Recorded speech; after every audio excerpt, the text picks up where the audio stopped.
Bonjour à tous et bienvenue à Catch Club. On se retrouve pour une édition spéciale des news consacrée à la AEW car malheureusement, cette semaine, il y a eu une énorme embrouille du côté de la All Elite Wrestling. À la base, on espérait tous que ce soit un work, mais pas du tout. Au final, c'est bien réel, et donc ça a mené à des suspensions du côté de la AEW et à des titres qui ont dû être rendus vacants. Donc on va parler de tout ça dans un instant, je vais vous donner tous les détails que nous avons à l'heure actuelle. On va démarrer avec les propos de CM Punk qui ont mené à l'embrouille, puis ensuite je vais vous donner deux versions de l'embrouille différentes.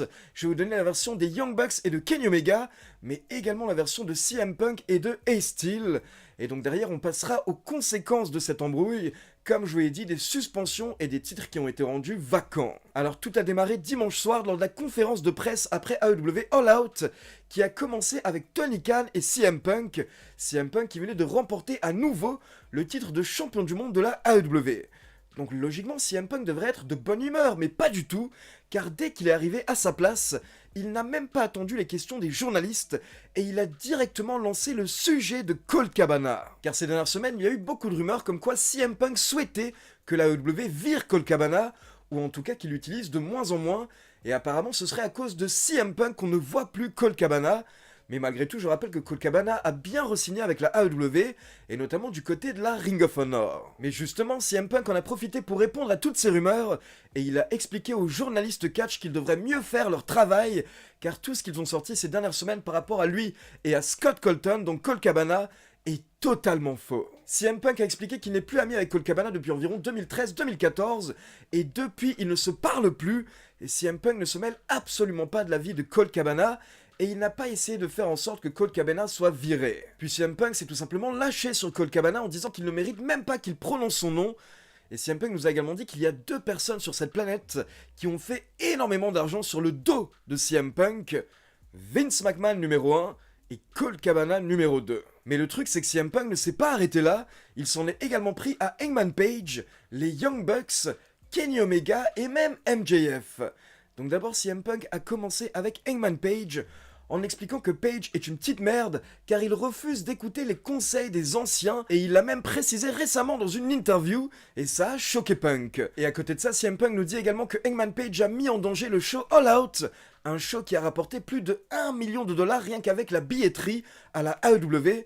Donc clairement CM Punk en veut à Hangman Page. Puis derrière il a lancé plusieurs pics, pas du tout discret, pas du tout caché, au vice-président exécutif, donc à Matt Jackson, Nick Jackson et Kenny Omega, les trois membres de The Elite.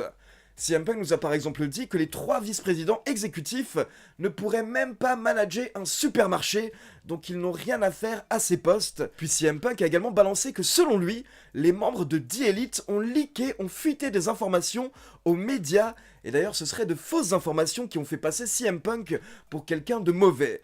Et donc CM Punk ne comprend pas comment est-ce que les vice-présidents de la fédération font en sorte que le top babyface passe pour quelqu'un de mauvais alors que l'objectif, ça devrait être de faire de CM Punk la personne la plus gentille possible. Donc encore une fois, CM Punk en veut aux membres de The Elite. Puis un peu plus tard, quand Tony Khan parlait de MJF, CM Punk a simplement dit que MJF c'est encore un autre petit con, un autre jeune petit con de la fédération. Donc apparemment CM Punk qui en veut à pas mal de monde en coulisses. Et c'était incroyable de voir la différence entre le CM Punk qu'on avait là et le CM Punk qu'on avait il y a un an en conférence de presse. Il y a un an, il avait l'air heureux, il avait l'air content de revenir. Et là, le type avait l'air épuisé, il avait l'air aigri, comme si cette année à la AEW l'avait totalement rongé à l'intérieur. Et ce qui est incroyable également, c'était les réactions de Tony Khan à côté de Punk, qui ne disait pas grand-chose. Ce qui fait qu'à ce moment-là, moi j'étais persuadé à la base que c'était un work, et que du coup CM Punk était en train de faire un heel turn pour faire des rivalités avec la plupart des gros noms de la AEW. Parce que sinon, en fait, ça me paraissait impossible qu'un employé ose dire autant de choses négatives à côté de son patron, à côté du type qui le paye, et devant tous les médias majeurs de catch de la planète. Je veux dire, ce genre de problème, ce sont des choses normalement qu'on doit régler en coulisses, mais absolument pas des choses dont on doit parler devant les médias. Donc à la base, j'étais vraiment persuadé que c'était un work. J'en ai parlé hier également avec Ian Colby de Wrestling Clinic, et il me disait pareil pour les mêmes raisons, parce que normalement un catcheur intelligent, un catcheur réfléchi, ne dirait jamais toutes ces choses devant des caméras et à côté de son patron. Mais le problème, c'est que quelques minutes plus tard, après la conférence de presse, on apprend qu'apparemment, il y a eu une bagarre en coulisses entre CM Punk et Steel d'un côté, et en face les membres de The Elite, donc Matt Jackson, Nick Jackson et Kenny Omega. Sauf que forcément, comme souvent dans ces cas-là, il y a différentes versions. Donc à la base, on ne savait pas exactement ce qui s'était passé. Certains disaient que c'est CM Punk qui allait voir The Elite après la conférence de presse, et d'autres personnes disaient que c'était les membres de The Elite qui étaient venus voir CM Punk dans son vestiaire. Puis on a commencé à voir des petits détails comme quoi apparemment Ace Steel a jeté une chaise sur Nick Jackson. Apparemment il y avait également des échanges de coups entre CM Punk et Matt Jackson. Et Kenny Omega se serait fait mordre pendant la bagarre. Et donc depuis dimanche nous avons deux versions qui sont ressorties, car Fightful a contacté ses sources. Et il y a les sources proches de CM Punk qui ont donné la version de CM Punk, et les sources proches de The Elite qui ont donné l'autre version. Donc on va démarrer avec la version de CM Punk. Donc d'après la version des proches de CM Punk, après la conférence de presse de All Out, CM Punk est retourné dans son vestiaire, et là les Young Bucks sont venus frapper à la porte, ils étaient plutôt énervés, mais CM Punk était fatigué après son match, il était en sang, donc il voulait prendre quelques minutes pour se nettoyer et se remettre en forme. Sauf qu'au final, les Young Bucks auraient démoli la porte, ils seraient rentrés dans le vestiaire de CM Punk d'après ses proches. Et donc d'après la version des proches de CM Punk, c'est Matt Jackson qui aurait tenté de frapper CM Punk en premier, et CM Punk l'aurait évité puis l'aurait répondu avec ses propres coups. Derrière, nous avons Kenny Omega et Ace Steel qui sont également rentrés dans le vestiaire, et là apparemment Ace Steel s'est énervé car sa femme était également présente dans le vestiaire, elle s'occupait du chien de CM Punk, donc pour défendre sa femme, Ace Steel aurait jeté une chaise, et à côté de ça il aurait mordu Kenny Omega. Alors qu'apparemment d'après cette version, Kenny Omega n'était même pas très énervé, il ne voulait pas se battre, mais il s'est retrouvé dans la mêlée, et donc au final il a pris des coups. Et donc maintenant on passe à la version des proches des Young Bucks et de Kenny Omega, qui est légèrement différente. Car d'après cette version, les Young Bucks et Kenny Omega se sont rendus vers le vestiaire de CM Punk, mais ils n'ont absolument pas tenté de démolir ou de fracasser la porte, ils ont simplement ouvert la porte pour discuter avec CM Punk, car CM Punk a toujours dit que si quelqu'un a un problème avec lui, il faut venir le voir directement dans ses vestiaires. Donc c'est ce que les membres de The Elite ont fait, mais là apparemment d'après cette version, CM Punk s'est directement énervé et ce serait lui qui se serait jeté sur Matt Jackson en essayant de lui mettre des coups de poing. À ce moment-là, Nick Jackson aurait tenté d'intervenir et c'est là que Ace Steel aurait jeté une chaise directement au visage de Nick Jackson. Et ce qui est magnifique dans cette version, c'est qu'apparemment le pauvre Kenny Omega, quand il a vu la bagarre démarrer, tout ce qu'il voulait faire, c'était sauver le chien de CM Punk, Larry, qui était également dans les vestiaires et qui commençait à paniquer. Donc apparemment, dans cette version, Kenny Omega s'est jeté sur le chien pour le protéger. Et c'est là que Ace Steel est intervenu pour frapper Kenny Omega, et donc il aurait mordu Kenny Omega, et il lui aurait également tiré les cheveux. Car apparemment, pendant que Kenny Omega tentait de sauver le chien, il a également tenté de séparer Nick Jackson et Ace Steel, et c'est là que Ace Steel aurait attaqué. Et donc ce qui est drôle dans cette version, c'est que quand les gens en coulisses ont entendu que Kenny Omega a été mordu, tout le monde pensait que c'était par le chien. Mais non en fait, donc c'est bien par Ace Steel.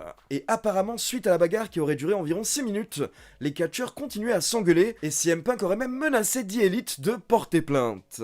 Donc comme vous le voyez à l'heure actuelle, c'est difficile de savoir exactement comment est-ce que les choses ont commencé, car il y a deux versions différentes, mais ce qui est sûr, c'est qu'il y a bien eu des échanges de coups, il y a eu une chaise qui a été jetée, et il y a Kenny Omega qui a été mordu par un autre être humain. Et donc hier, nous avons plusieurs médias généralistes mainstream américains comme Sports Illustrated qui ont commencé à s'intéresser à l'affaire, car tout le monde commençait à comprendre que ce n'est pas un work, et donc justement, Sports Illustrated nous a informé qu'apparemment, Kenny Omega, les Young Bucks, Pat Buck, Christopher Daniels, Michael Nakazawa et Brandon Cutler ont tous été suspendus. Car en gros, la AEW a suspendu toutes les personnes qui étaient incluses dans la bagarre, mais également les producteurs qui étaient proches de la situation et qui n'ont pas fait grand chose apparemment pour essayer de calmer les tensions. Et derrière, le média Sports Illustrated nous informe que d'ici la fin de la journée, CM Punk et Ace Steel devraient également être suspendus ou alors tout simplement virés. Donc là, hier, on attendait tous AEW Dynamite, mais pour info, avant le show, il faut savoir qu'il y a eu une réunion en coulisses avec tous les talents qui a été menée par Tony Khan, Jon Moxley, Chris Jericho et Bryan Danielson, afin d'expliquer un petit peu aux talents ce qui se passe. Et à côté de ça, les médias américains nous ont également précisé que Tony Khan a discuté avec CM Punk mardi et également mercredi, juste avant justement cette réunion de talents. Mais par contre, pour info, CM Punk n'était pas à l'arène, donc ils ont fait une conversation par Zoom. Puis quelques heures plus tard, à 2h du matin, heure française, nous avons AEW Dynamite qui démarre, et le show démarre avec Tony Khan qui fait une annonce. Il nous annonce que suite à AEW All Out, il a dû rendre vacant le titre de champion du monde AEW et les titres trio. Donc CM Punk n'est plus champion du monde et The Elite ne sont plus les champions trio. Ces titres vont être remis en jeu prochainement.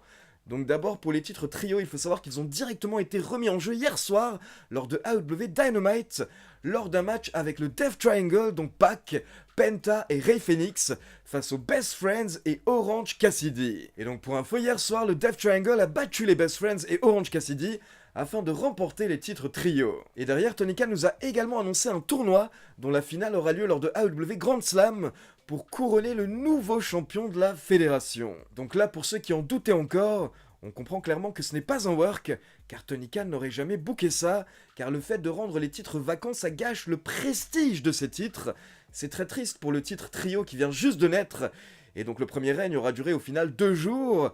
Et à côté de ça, c'est également triste pour le titre AEW qui a beaucoup galéré ces dernières semaines, et maintenant on se retrouve avec le titre vacant. Et donc derrière, il faut savoir que pendant tout le show AEW Dynamite hier soir, CM Punk, Kenny Omega et les Young Bucks n'ont jamais été cités, leur absence n'a pas été expliquée, et ils ont même été retirés du générique de AEW Dynamite.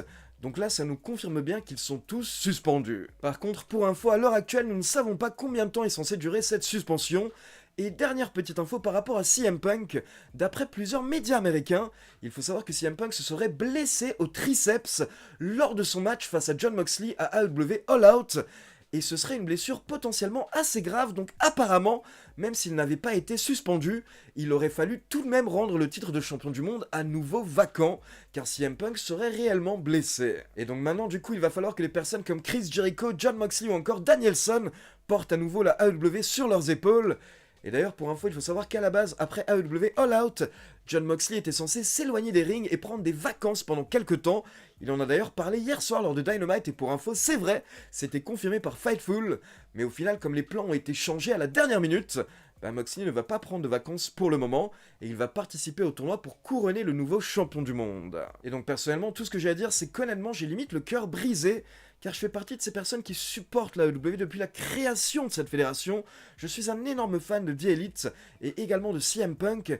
Et j'adore le fait qu'on ait du choix dorénavant au niveau du catch aux États-Unis. C'est super cool d'avoir une seconde grosse fédération.